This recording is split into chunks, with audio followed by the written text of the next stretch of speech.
Happy birthday বাবিন। আজকে আমরা বাবিনদের বাড়িতে এসেছি কারণ আজকে বাবিনের বার্থডে। আর এর আগেও কিন্তু তোমরা বাবিনকে আমার অনেক ভিডিওতে দেখেছো। বাবিনের পাশে যে ছোট্ট পুচকু মেয়েটি আছে ও আমার দিদির ছোট মেয়ে ডল। আর বিথিকাকে তো তোমরা প্রত্যেকেই চেনো। আর আজকে যেহেতু ওর বার্থডে সেই জন্যই আজকে ওর বার্থডে সেলিব্রেশনের জন্য ওর বাড়িতে এসেছি।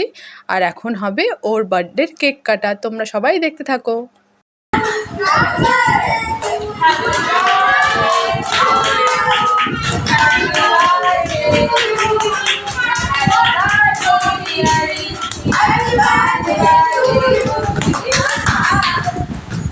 এগুলো ছোট ছোট বার্থডে সেলিব্রেশন কিন্তু আমাদের প্রত্যেকেরই দরকার। খুবই মজা করছে ওরা, দেখো কাকিমণি ওকে একটা গিফট দিয়ে দিল। আমি ওর জন্য কোনো গিফট আনতে পারিনি কারণ আমার সময় হয়নি, এই জন্য আমি ওকে টাকা দিয়ে দিয়েছি। জানি বাচ্চাদের টাকা দিতে হয় না, কিন্তু ওকে একটা পিগি ব্যাংক দেওয়া আছে, এই জন্য ও ওখানে টাকা রেখে দেয়।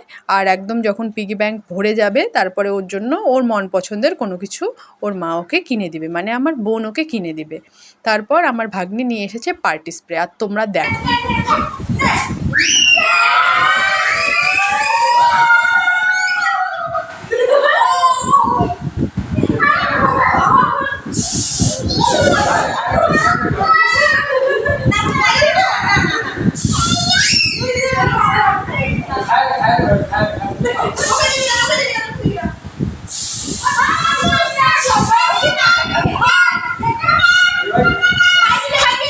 কি মজা!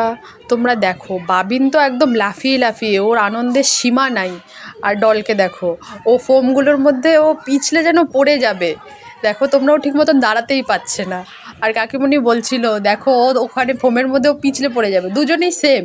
তারপরে ও আমার বড় ভাগ্নি খুশি, ও তারপর দুজনকে সরিয়ে নিল।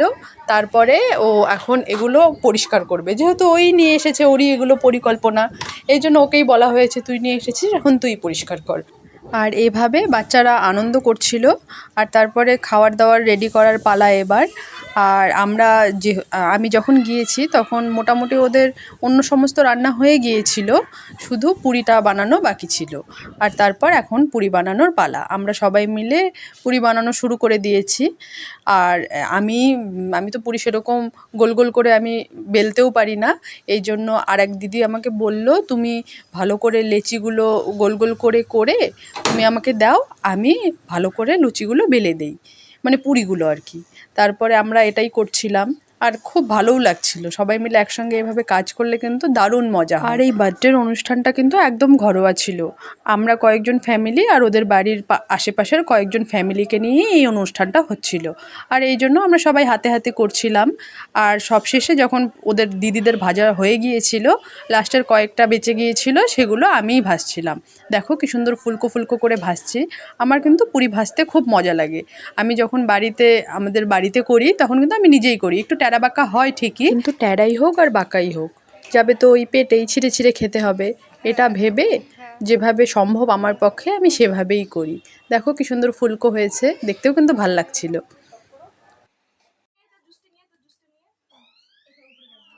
আর দেখো ও একটা রিমোট কন্ট্রোল গাড়ি পেয়েছে। আসলে ছেলে মানুষ তো এই জন্যই বুঝি, অন্য কি গিফট পেয়েছে সেটা দেখার দরকার নেই।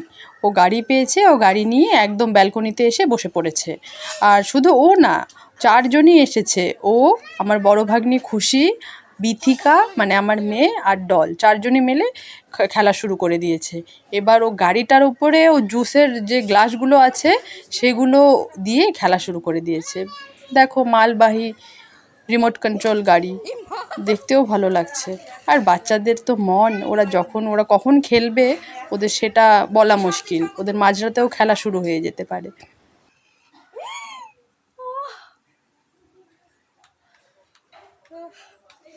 ও এখন ওটার উপরে উঠবে।